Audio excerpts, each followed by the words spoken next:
안녕하세요. 구수한 이야기를 담은 친구 같은 성주방송 92.7MHz 선정자의 두루치기에서 오늘은 아프리카 자원봉사 수기로 아산 대상 선정을 도운 일과 IT와 쿠바 각종 기관의 후원금 기부를 하는 등 뚜벅이의 삶 두 번째에 대한 이야기를 들려드리려고 합니다.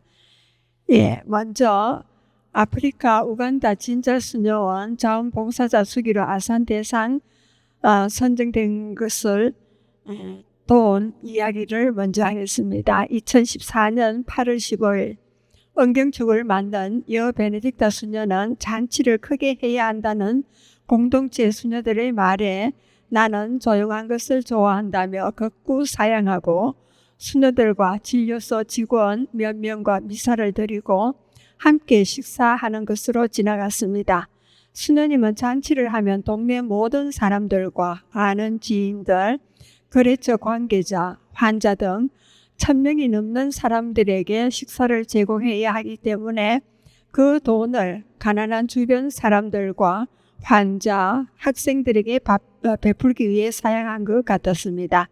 수녀는 먹을 것이 생기면 항상 자신보다 먼저 다른 사람의 입에 들어가는 것을 원했습니다. 한 번은 수녀님들과 차를 타고 외출하게 되었는데 한국서 가져간 계피 사탕을 베네딕타 수녀와 제가 먼저 먹으려다가 야단 맞은 적이 있었습니다. 수녀님은 환자와 직원, 거래처 사람들, 심지어 수녀님들이 마음을 아프게 해도 표현하지 않고 즉시 웃는 얼굴로 아무렇지도 않게 모두를 대했습니다. 몸이 다친 것은 시간이 지나면 치유되지만 마음이 다친 것은 치유되지 않는다며 사람과의 관계를 위해서는 언제나 자신이 감내하려고 했습니다. 수녀님은 지역의 부족한 분쟁이 일어나 위험한 상황인데 들어가 중재를 하기도 합니다. 나는 살 만큼 살았으니 그들이 나를 죽여도 괜찮다며 자칫하면 무력 충돌이 일어날 수도 있는데도 수녀님은 중재를 하면 잘 마무리되었다고 합니다. 전염병이 돌 때도 종교 간 분쟁으로 마을이 시끄러울 때도 힘든 일이 생길 때도 나는 오래 산 사람이니까 내가 하겠다며 앞장서기도 했다고 합니다. 마을에 개인 집안 일이 생겨도 수녀님은 앞장서서 무엇을 도와야 하는지를 챙겨서 해결해 주곤 합니다. 제가 가 있을 동안에도 진료소 인근에 사는 할아버지가 친구에게 빌려주기 위해 집 문서를 은행에 잡히고 돈을 빌린 뒤에 해마다 갚아야 하는 이자를 30년 동안 지불하지 않아서 어느 날 은행에서 집을 압류한다는 소식이 와서야 알게 되었습니다. 자녀들과 상의했지만 해결책이 없어 끙끙거리고 있음을 알고는 은행에 갚아야 할 돈만큼의 땅을 구입해 줌으로써 해결해 주는 것을 보았습니다. 이런 수녀님의 봉사정신과 사랑이 외래 환자와 이웃들에게 묵묵히 전해지고 정부에까지 전해졌습니다. 도착하여 빌린 땅을 25년간 사용료를 지불하고 있다가 사용 기간이 끝나면 정부에 돌려주고 떠나야 했습니다. 수녀들은 매일 25년이 되어 건강센터와 초등학교, 잘 지어진 수녀원을 두고 떠나는 일이 일어나지 않도록 기도했다고 합니다. 2014년 7월 17일 정부로부터 빌린 땅 모두를 수녀원 명의로 무상으로 기증받았습니다. 기증받은 땅 면적이 25만 제곱미터로 우리 평수로 따지면 75,625평입니다. 전 세계 포교성 베네딕토 수녀회에서 가장 면적이 넓은 땅을 무상으로 수녀원에 정부에서 기증했다는 것은 단체에 대한 정부의 신뢰가 높다는 것입니다. 처음 선교 시작 때 정부와의 약속인 주민들의 건강과 화학, 교육 등 귀한 것을 인정해서 대통령께서 크게 쏜 것이었습니다. 건강센터와 학교 기숙사, 수녀원 주변에는 각각 야채밭이 있어 주방에서 필요로 하는 야채를 재배하여 사용합니다. 금년에 수녀원 수입을 위해 만든 민물고기 양식장이 있고 안쪽으로는 농장이 있습니다. 농장에는 바나나, 각종 야채, 우사, 돈사, 게사가 있습니다. 수녀원에서 먹기도 하지만 농작물을 판매하여 수녀원 수입처가 되기도 합니다. 여수녀님은 오지에서 현지인과 같이 고생하며 서서히 일구어 나온 건강센터와 학교, 농장, 수녀원 공동체에게 서로의 끈끈한 정을 느끼는 것 같았습니다. 수녀님은 큰 소리로 말을 하지 않지만 직원들이 수녀님을 존경하면서도 두려워했습니다. 하나님께서 원하시는 일을 하면 늘 그 일을 할 수 있는 재정이 그때 필요로 한 만큼 후원이 들어온다고 합니다. 이런 선교를 원칙으로 삼고 묵묵히 긴 세월을 지냈기에 오늘의 공동체가 이루어졌다고 봤습니다. 성 베네딕토 수녀원은 처음 두 수녀가 도착해 작은 벽돌집을 지어 거주하면서 수녀들이 늘면 옆에다 집을 짓고 하면서 살았습니다. 2010년에 지금의 넓은 중정과 회랑이 있는 넓은 사각 발코니가 있는 수녀원을 지어 입주하며 안정적인 공동체의 삶이 시작되었습니다. 세계에서 두 번째로 큰 빅토리아 호숫가라 경치가 아름다울 뿐 아니라 물도 풍족해서 좋은 곳입니다. 현재 수녀님과 우간다인 수녀가 다수를 차지하며 콩고에서 입회한 수녀와 나미비아와 인디아에서 선교 나온 수녀들이 함께 지내고 있습니다. 성 베네딕토 유치원과 초등학교에 대한 이야기입니다. 유아반과 유치원의 시작은 1995년 건물이 완공될 무렵 입국한 필리핀 수녀에 의해서 10월 2일 40명의 어린이와 문을 열었습니다. 유아반은 3살 반에서 6살 반까지 총 220명이 있었습니다. 성 베네딕토 초등학교 정식 설립은 2001년 10월입니다.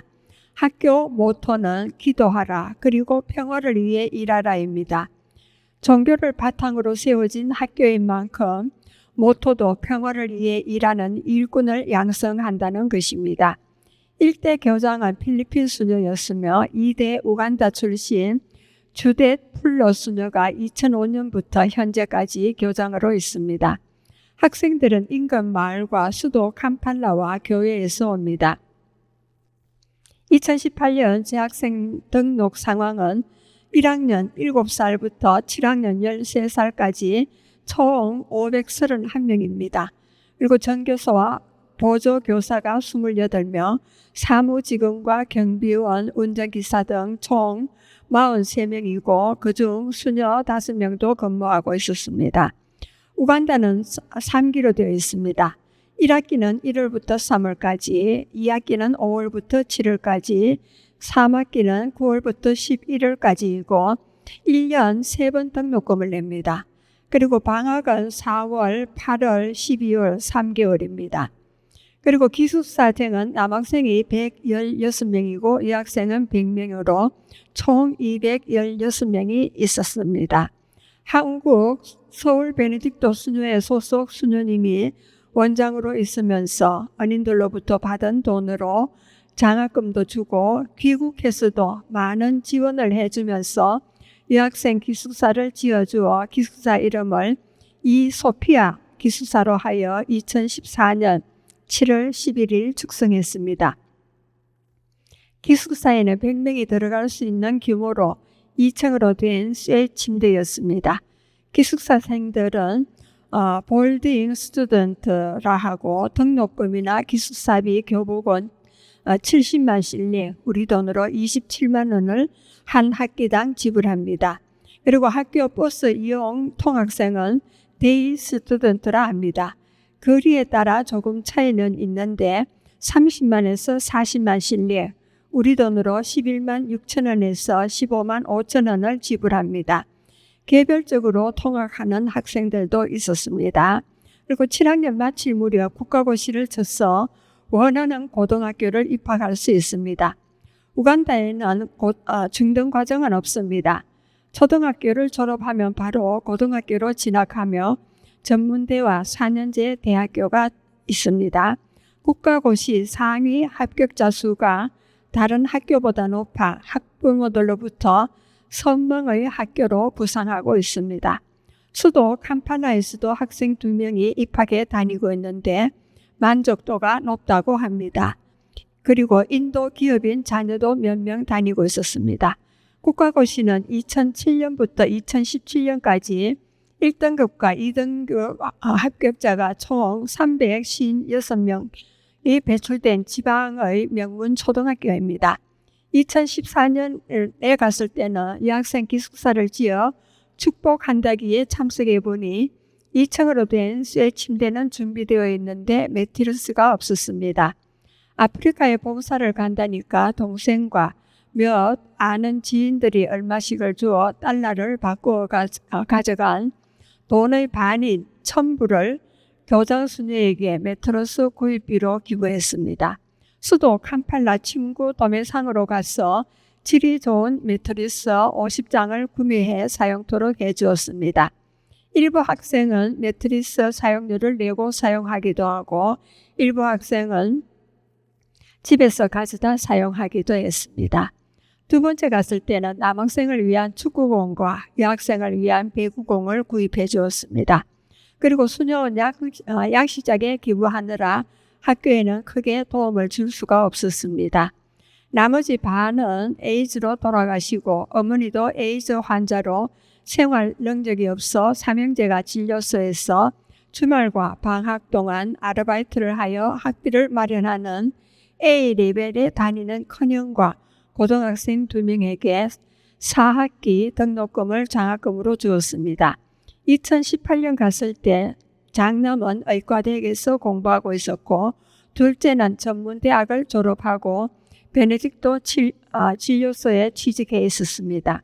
셋째는 서울대 약학과 수준의 수도 캄팔라 대학교의 약학대학을 다니고 있었습니다.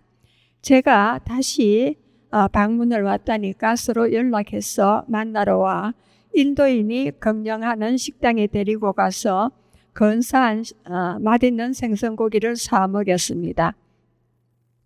난생 처음 먹어보는 요리라 너무 맛있다는 이야기를 베네딕토 수녀님을 통해 나중에 제게 알려주었습니다. 삼형제가 잘 자라주어서 고마웠습니다.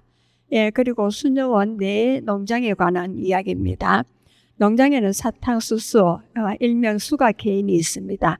빅토리아 호수가 넓은 땅에 재배해서 인도인이 경영하는 공장에 납품하는데 수녀원에서 아주 중요한 수입원입니다. 그리고 바나나 재배가 있습니다. 수녀원에서 먹기도 하고 팔기도 하고요. 그리고 수포, 옥수수를 재배하고 있습니다.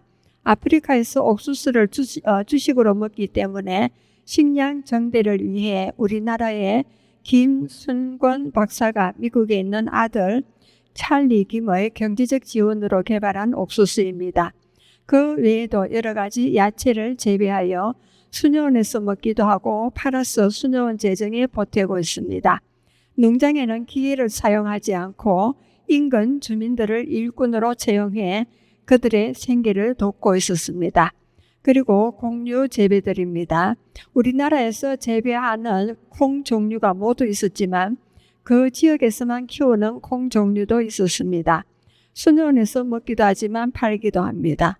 그리고 대부분 사람들은 하루에 2끼를 먹는데 오전 10시경과 밤 9시에서 10시 사이에 먹습니다.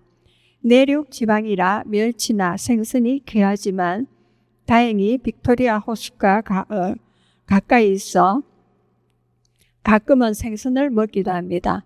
우리나라는 콩으로 팥죽이나 콩죽, 떡, 고명 등 여러 가지를 요리해 먹지만 그들은 콩을 푹 삶아서 소금으로 간하여 먹고 있었습니다.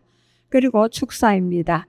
축사에는 젖소와 염소가 있고 게사, 돈사가 있습니다.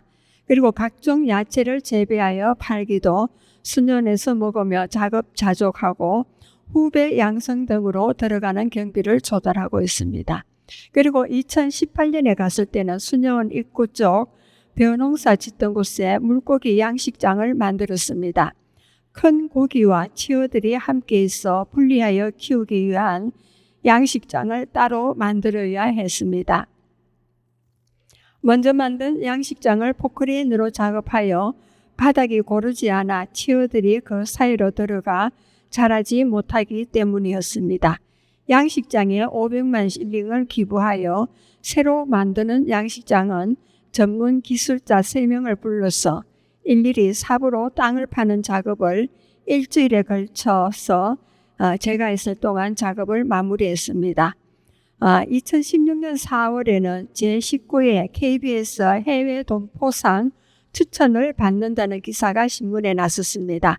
시상 부분은 인문사회교육과 과학기술, 산업, 그리고 문화예술, 사회봉사, 특별상이었는데 상금은 각각 3천만 원이라 했습니다. 2016년 23년째 여 베네딕타 수녀는 우간다에서 공동체를 시작하여 간호사로 주민들의 건강을 위한 진료소 운영과 아이들을 위한 교육 사역을 시작했습니다. 이런 여수녀님을 추천하고 싶었지만 개인 자격으로 추천할 수 없어 우간다 한국 대사께 여수녀님을 통해 23년 동안 공동체 성장 과정을 상세히 적은 자료를 보내며 추천을 의뢰했으나 대사님의 비협조로 그냥 넘어갔습니다. 우리나라 아산사회복지재단이 있습니다.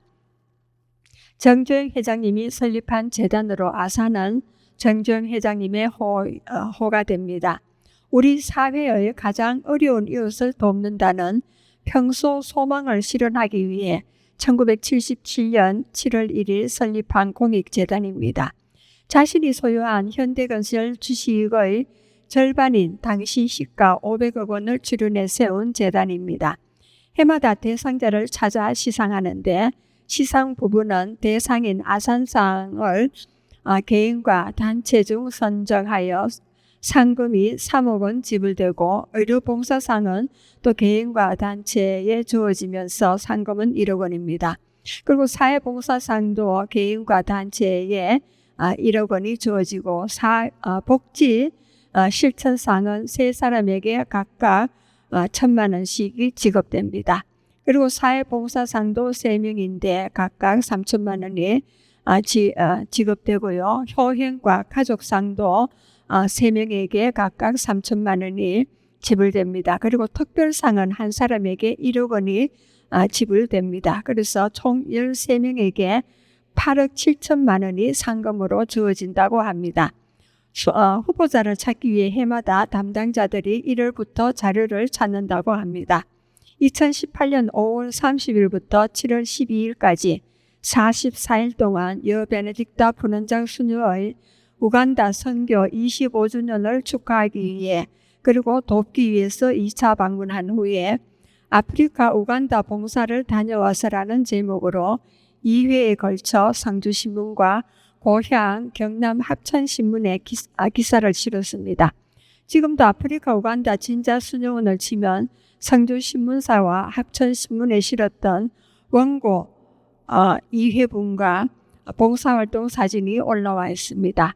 2020년 아산재단에서 인터넷에 올라와 있는 봉사 수기를 보고 담당자가 상주신문사에 문의하여 제 연락처를 알아서 인터뷰하고 싶다며 연락이 왔습니다.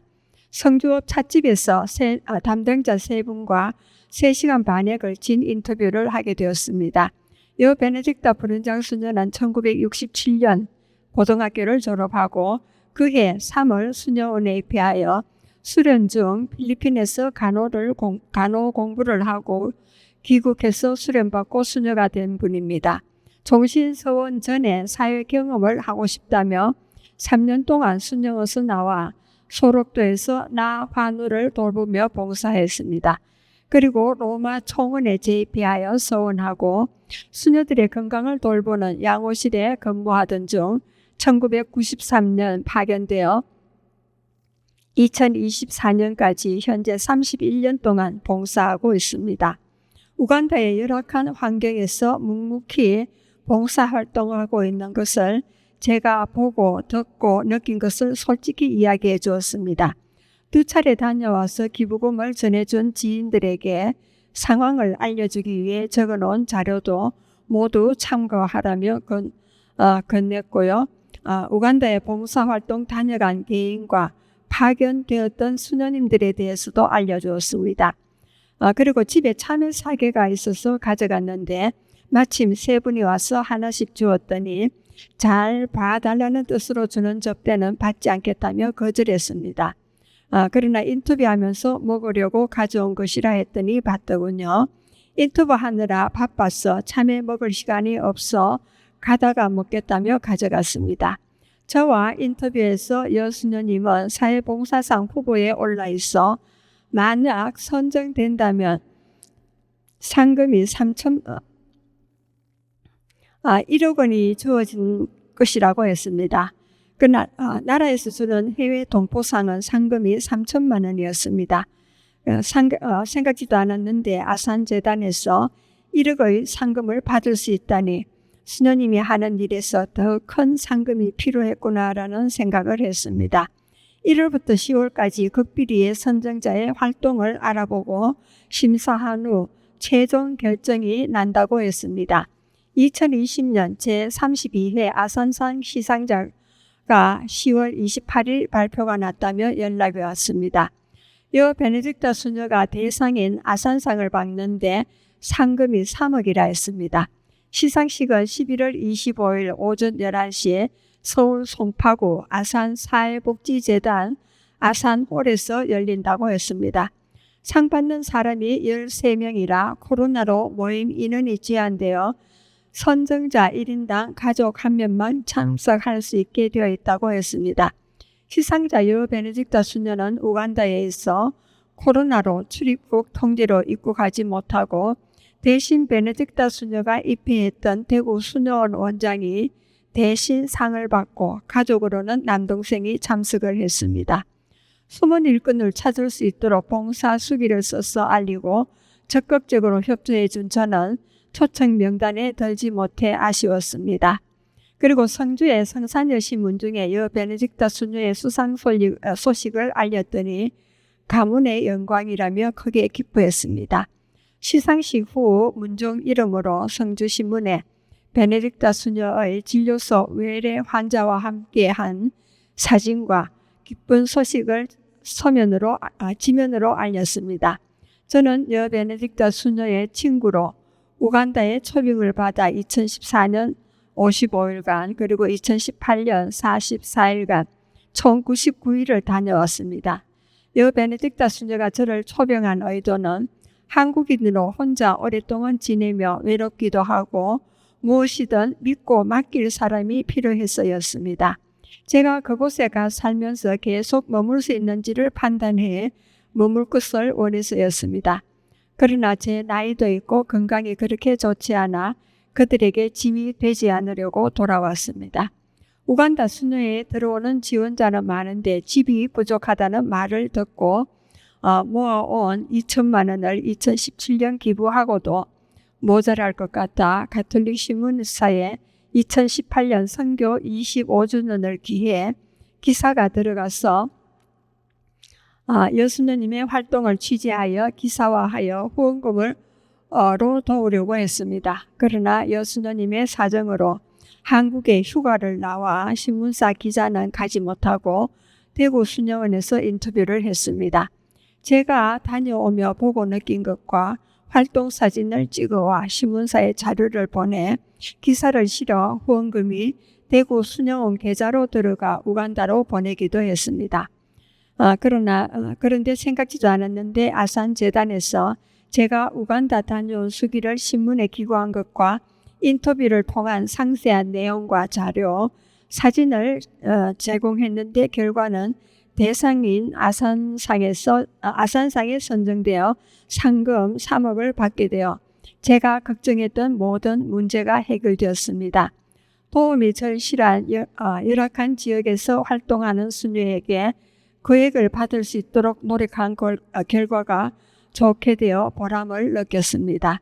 친구들에게 저도 2014년 봉사 다녀온 뒤에 군에서 자원봉사자 수기 공모가 있어 사진과 글을 제출했는데 우수상에 선정되어 군수님으로부터 표창표를 받았습니다. 참고로 우간다는 치안 문제로 개인적으로 다니며 봉사활동을 할 여건이 되지 못해 아쉬웠습니다. 이거 국가 차원에서의 활동은 정부 간 체결된 한도 내에서 하고 있었습니다. 그리고 각 곳에 기부한 내용들입니다.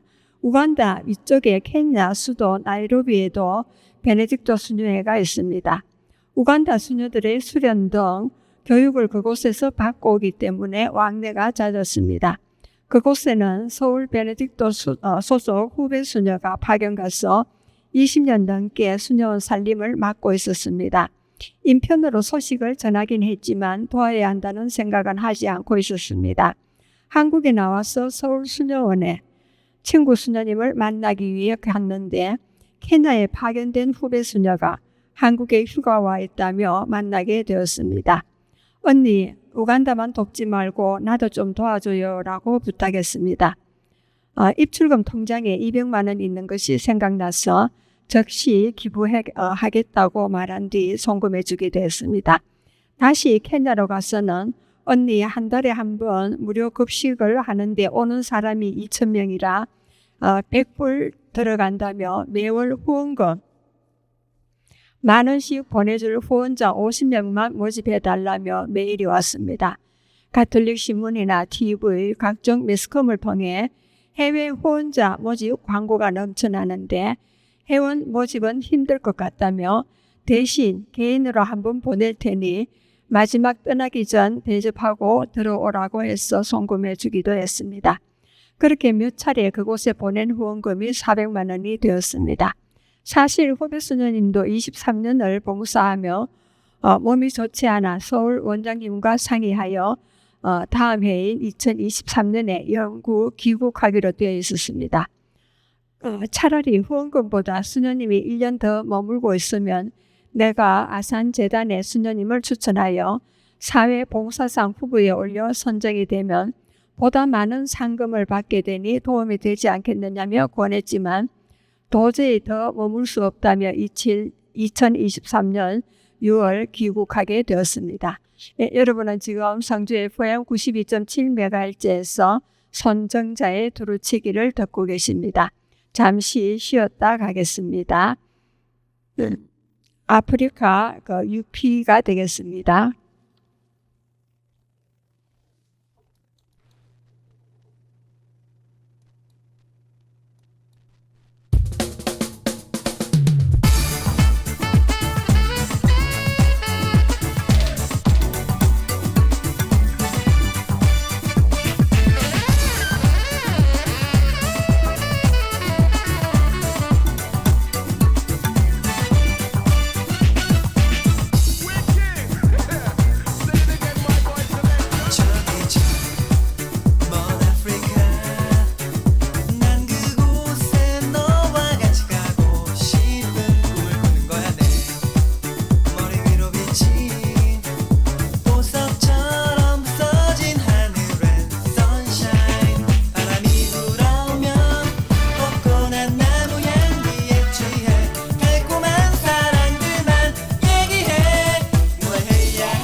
네, 계속하겠습니다. 대구 가르멜 수녀원 재건축 기금 마련에 대한 이야기입니다. 현금 기부와 은행을 주어서 판매한 금액을 기부한 이야기입니다. 먼저 가르멜은 지중해 연안의 갈릴리아 지방에 있는 해발 546m 높이의 산으로 비옥한 땅, 포도밭이라는 뜻입니다. 산 이름을 딴 가르멜산의 거룩한 동정 마리아의 수도회는 음률 관상 수도회로서 구약 성경의 대예언자 엘리야에게 기원을 두고 있습니다. 가르멜 수도회는 특별한 창설자가 없다고 합니다. 이 산에 어수자들이 모여들어 살던 것이 가르멜 수도회 조직으로 이어졌습니다. 그래서 엘리야를 상징적인 수도회의 시조로 봤답니다. 이렇게 남자 가르멜 수도자들이 하나의 조직된 공동체로 체계가 잡혀갈 무렵 신신 깊은 여성들도 함께 모여 공동생활을 해오다가 1452년 수도회의 부흥에 큰 역할을 한 총장 복자 요한 소렛이 허감으로써 여자 가르멜회가 탄생했습니다. 이때 천주교에서는 유명한 성녀 예수의 데레사 성녀가 완전한 기도와 고행의 개혁 수도회를 창설했습니다. 교회 쇄신의 전기를 마련하는 한편 끊임없는 묵상 기도를 통해 신비 신학의 신기원을 일으켰습니다. 데레사 수녀는 당시 가르멜 수녀회가 극기 생활이 등한시할 적에 주변에서 심하게 반대받음에도 불구하고 가르멜 수녀원을 완전한 가난이라는 본래의 엄격함으로 개혁하였습니다. 모든 남녀 수도회는 맨발 가르멜 수도회에 속합니다. 가르멜 수도회는 현재 전 세계 126개국에 850개의 남녀 가르멜 수도원이 있는 국제 수도회로서 수녀는 11,657명과 수사님은 4,051명이 있습니다. 가르멜 정신으로 살고자 하는 여러 활동 수도회와 가르멜 영성을 세상 한가운데서 실천하면서 살고 있는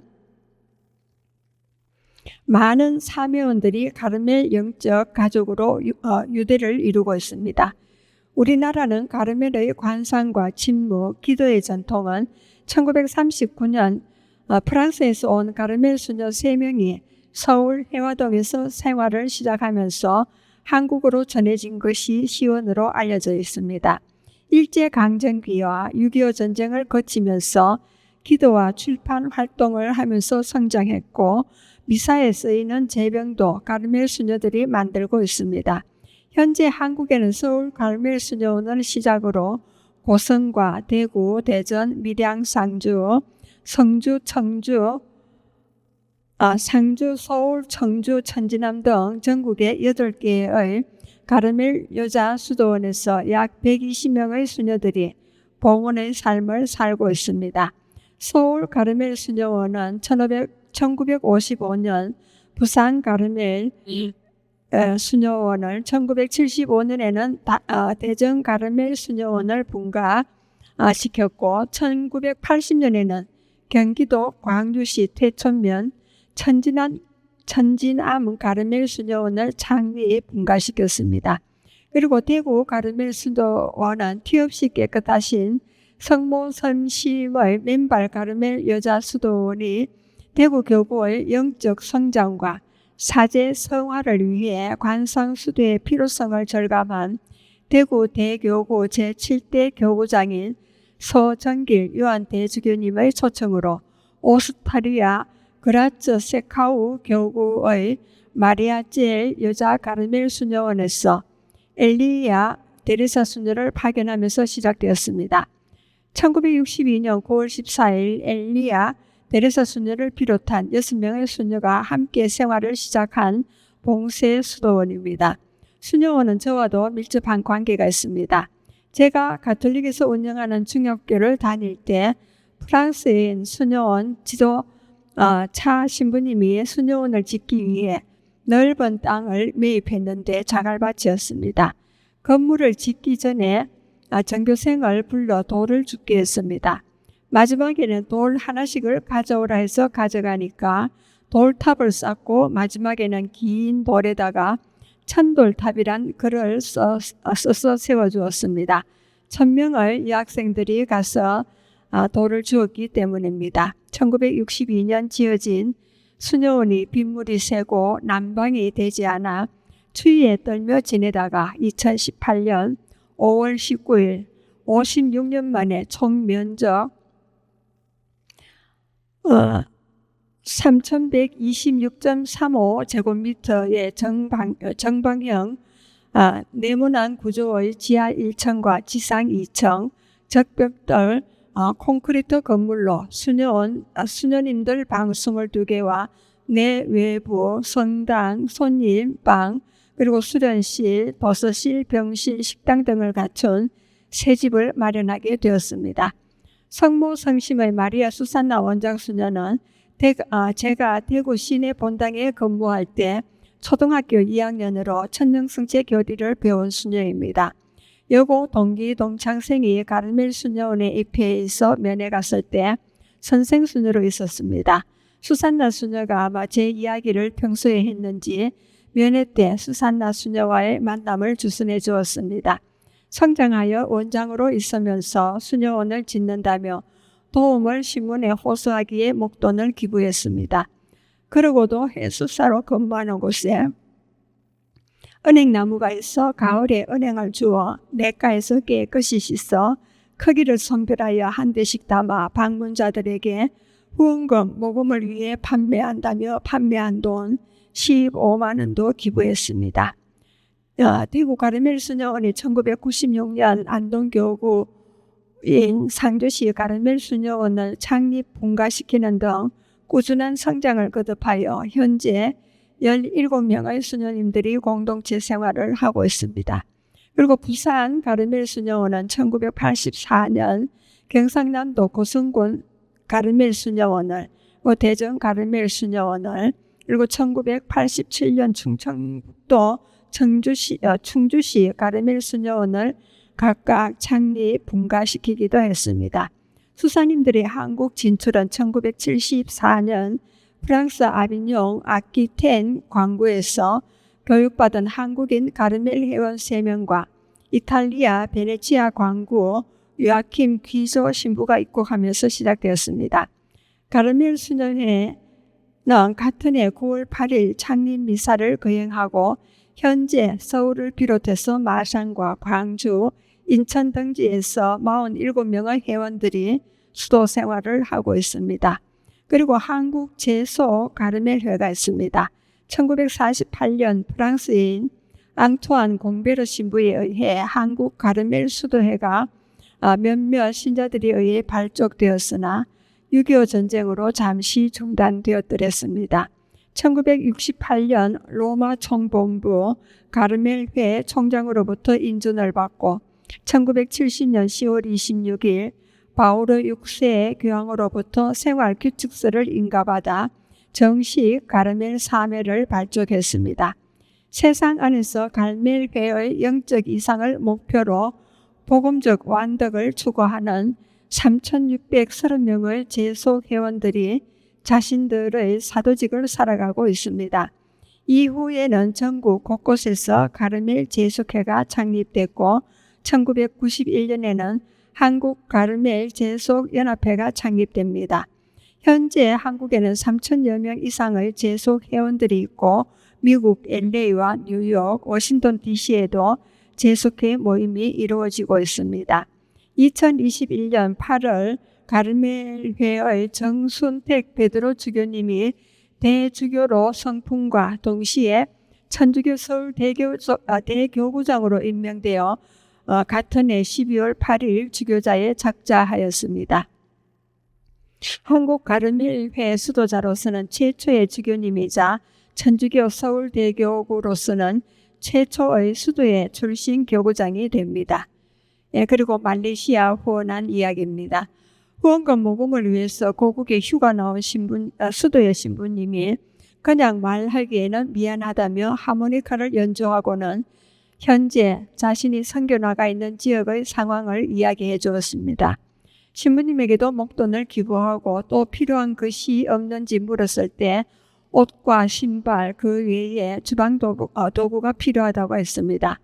자원봉사센터에 말해서 헌옷과 주방 도구를 모아 수도회에 보내주면 컨테이너로 현지에 보내주었습니다. 그러나 구호품을 받는 나라에서 관세를 너무 많이 부과해서 중단되었습니다.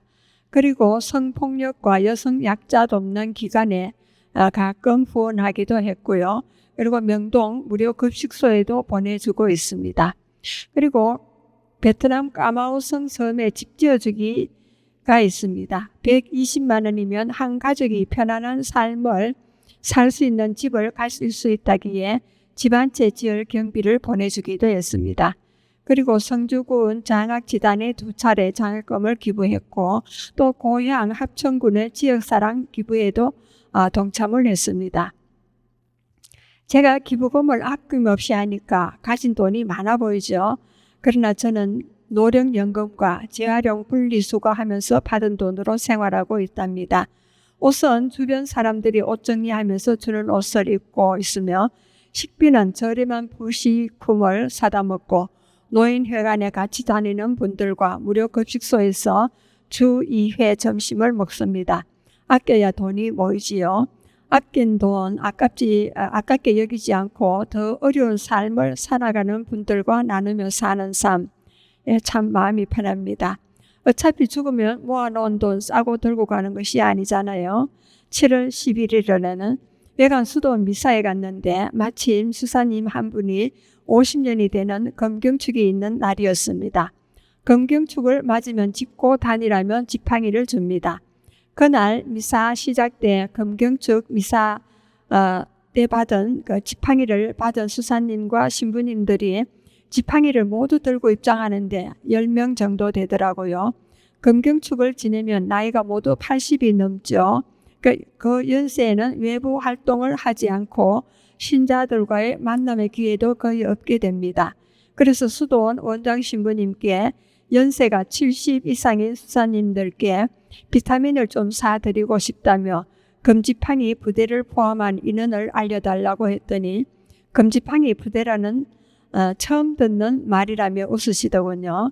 원장 신부님이 사양했지만 연세 드신 분들은 몸에 좋은 영양제를 먹는다는 것만으로도 심리적인 안정이 된다며 설득하여 사다 드린 적이 있습니다. 여러분은 지금 성주 FM 92.7MHz에서 손정자의 두루치기를 듣고 계십니다. 잠시 쉬었다 가겠습니다. 흑인 연가인 주의 빵을 서로 나누세가 되겠습니다.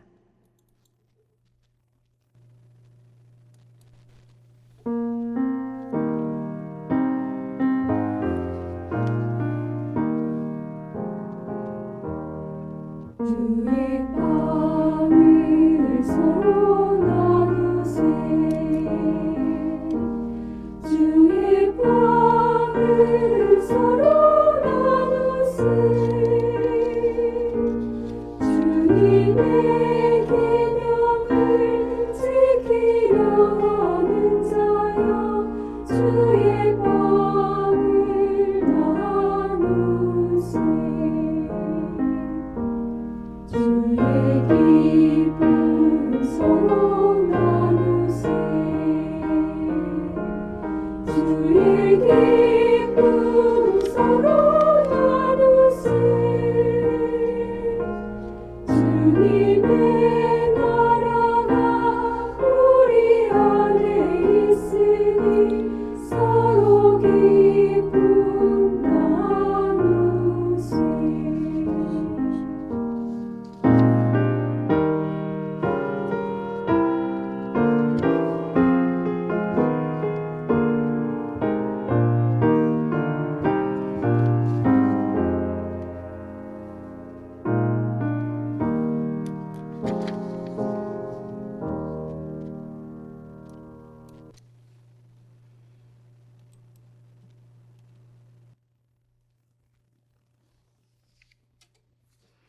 예, 계속하겠습니다. 2023년 12월 4일 RT 작은 산골에서 선교사로 봉사하고 있는 수녀님이 본국 휴가를 받아 외관 수도원을 방문했다고 합니다. 몇 년 만에 만나는 수녀님의 얼굴은 생명의 위협을 받으며 살아왔던 고생의 흔적이 역력히 남아있었다고 합니다. 빗물에 의존해서 살아가야 하는 마을 사람들을 위해 빗물 저장 탱크가 필요하다며 도움을 청하고 아래에 요청서를 보내왔다고 합니다. 성 베네딕토 외관 수도의 개관지인 2023년 겨울편에 담긴 안노사 수녀님의 편지 내용을 들려드리도록 하겠습니다.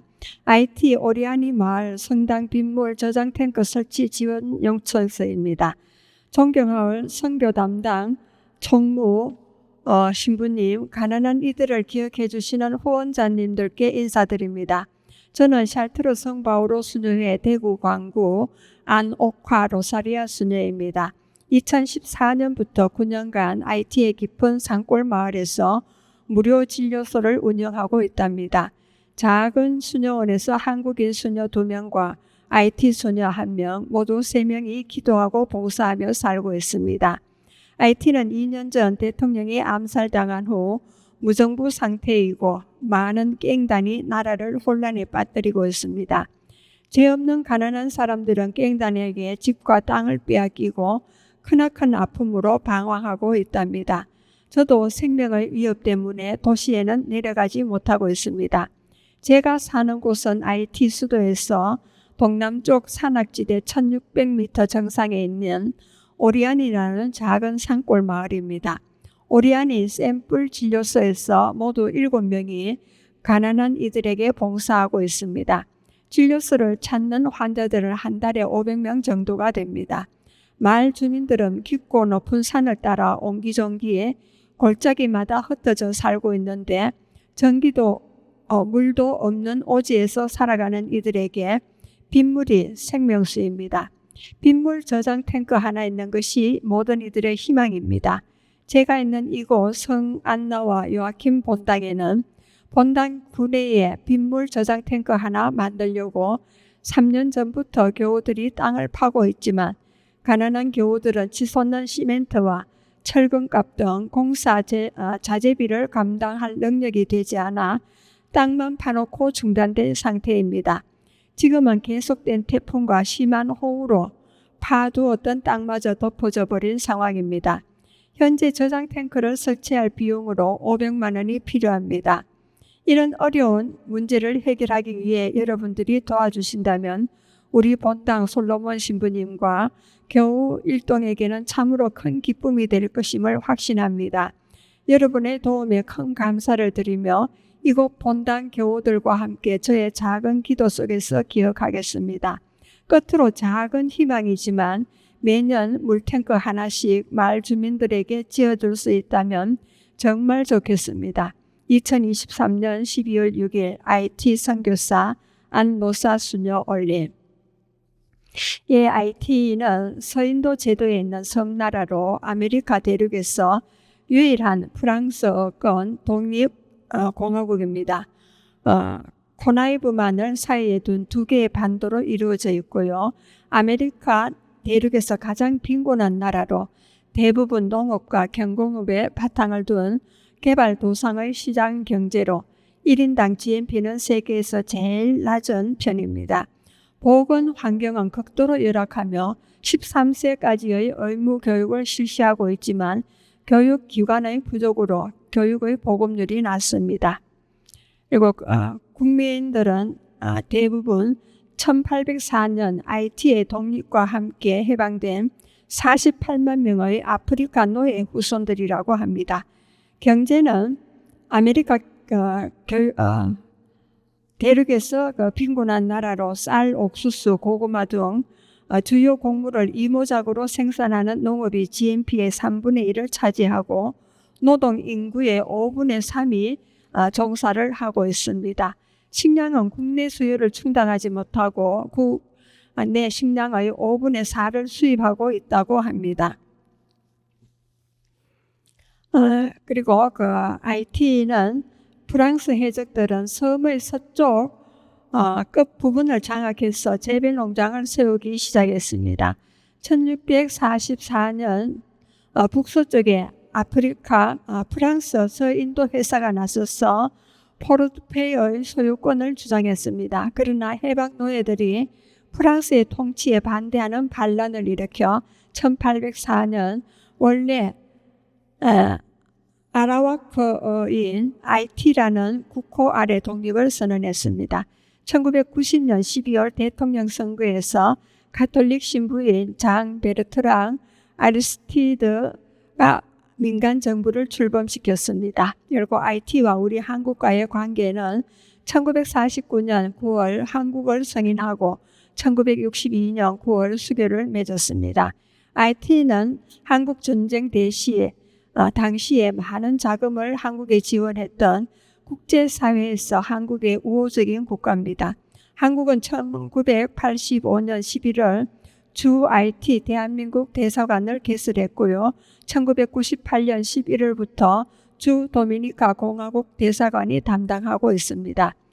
IT는 북한과는 수교하지 않은 상태입니다. 경제와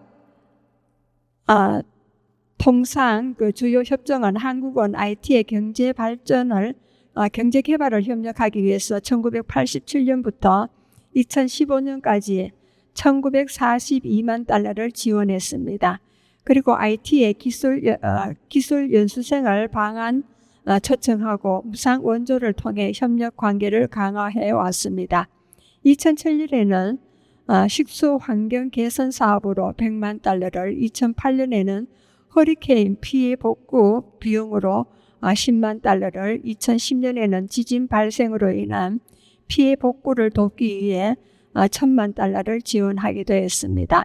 그리고 문화 교류와 교민들의 현황을 보면 2023년 기준 IT에는 117명의 재외 동포가 있고 대부분은 IT 수도에 거주하고 있습니다. 한국에는 2023년 기준으로 109명의 IT 국적의 등록 외국인이 거주하고 있습니다. 그리고 쿠바에 기부한 이야기입니다. 북아메리카 카리브 제도에 있는 하나의 큰 섬과 작은 섬들로 이루어진 국가입니다.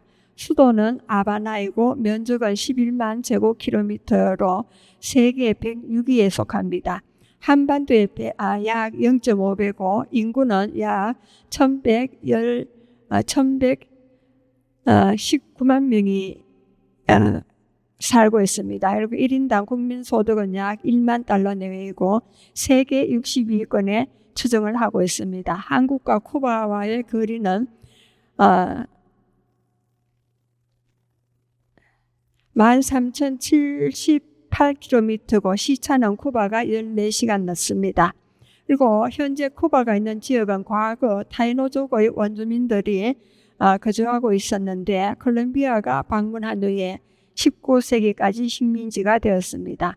그리고 1989년 미 군정이 들어선 후에는 1902년 5월 20일 독립했고 1952년 군사 쿠데타가 일어났습니다. 그리고 쿠바는 주 멕시코 한국 대사관이 업무를 총괄하고 있고요. 쿠바는 동유럽과 소련 공산주의 붕괴로 정치, 경제적인 타격이 큽니다. 그리고 외관 베네딕토 수도회가 진출하여 선교하고 있으면서 컨테이너 임시 건물에 지내면서 수도원을 짓기 위해 도움을 호소하고 있습니다. 문의는 외관 베네딕토 수도회 선교 담당 총무 신부에게 문의하면 되겠습니다. 그렇게 문의를 하면 IT와 쿠바에 후원할 수 있는 방법을 안내받을 수가 있습니다. 저는 금년에 IT의 빗물 저장소 하나를 만들 경비와 쿠바에도 수도원과 성당 지을 경비 각각 500만 원씩을 얼마 전 기부했습니다. 그리고 얼마 전에는 중국에도 태풍으로 피해 입은 성당 복구를 위해 100만 원을 보내기도 했고요. 그리고 퇴회 후에 27년 동안 삶에서 요양보호사로 찾아가는 이동식 목욕봉사를 신청자들에게 시켜드리기도 했습니다. 봉사받는 분들의 몸은 허리와 무릎 등 수술 자국과 각종 장애는 그분들의 삶의 역사가 담겨져 있었습니다. 또 가정방문 요양보호사를 하기도 했고 지금은 성주 방송국 DJ로 활동하면서 동네 재활용 분리수거에도 관심을 가지며 저탄소 배출에 신경 쓰면서 뚜벅뚜벅 현재 진행형으로 걸어가고 있습니다. 손정자의 두루치기 16회에서 22회까지 7회에 걸쳐서 저의 수도자의 삶과 일반 신앙인으로서의 삶을 담담하게 담아보았습니다. 누구나 살아온 삶을 적으라면 책이 몇 권은 될 것이라는 말들을 하지요. 그렇습니다. 원고를 준비하면서 살아온 삶이 파노라마처럼 펼쳐지더군요. 하늘나라로 가는 그날까지 주어진 삶을 뚜벅뚜벅 오늘도 내일도 걸어갈 것입니다. 여러분들의 관심과 지지 속에 말입니다. 저의 삶을 들어주셔서 감사드립니다. 애청자 여러분들도 늘 건강하시고 행복하시길 기원합니다. 여러분은 지금까지 성주 FM 92.7MHz에서 손정자의 두루치기를 들었습니다. 마지막 음악을 듣겠습니다. 나훈아의 인생은 나그네 길이 되겠습니다.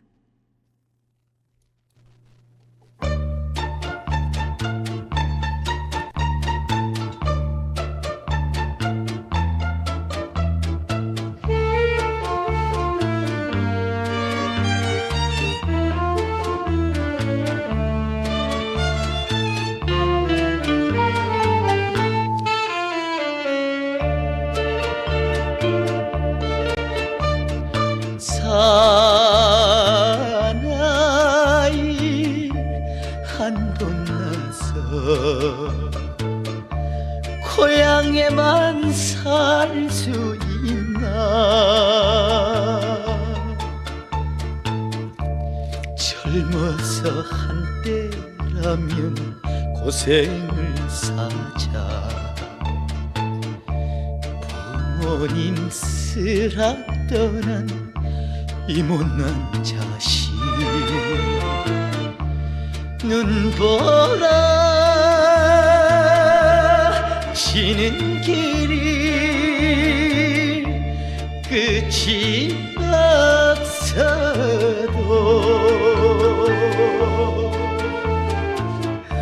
7번 쓰러져도 일어설 때가 나그네 길 인생길.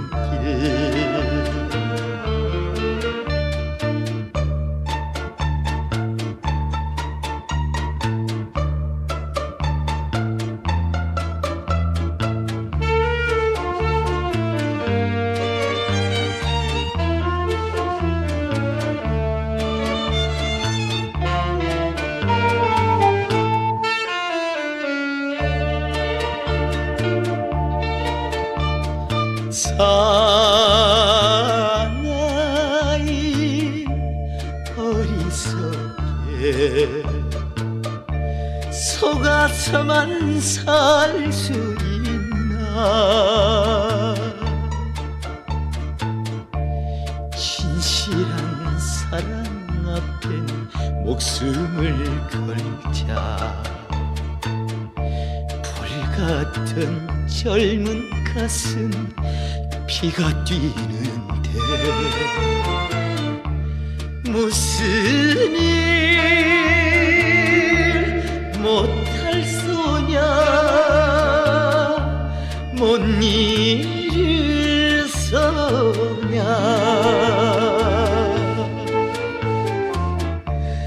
하늘이 뜨러져도 솟아날 때가 나그네 길 인생길.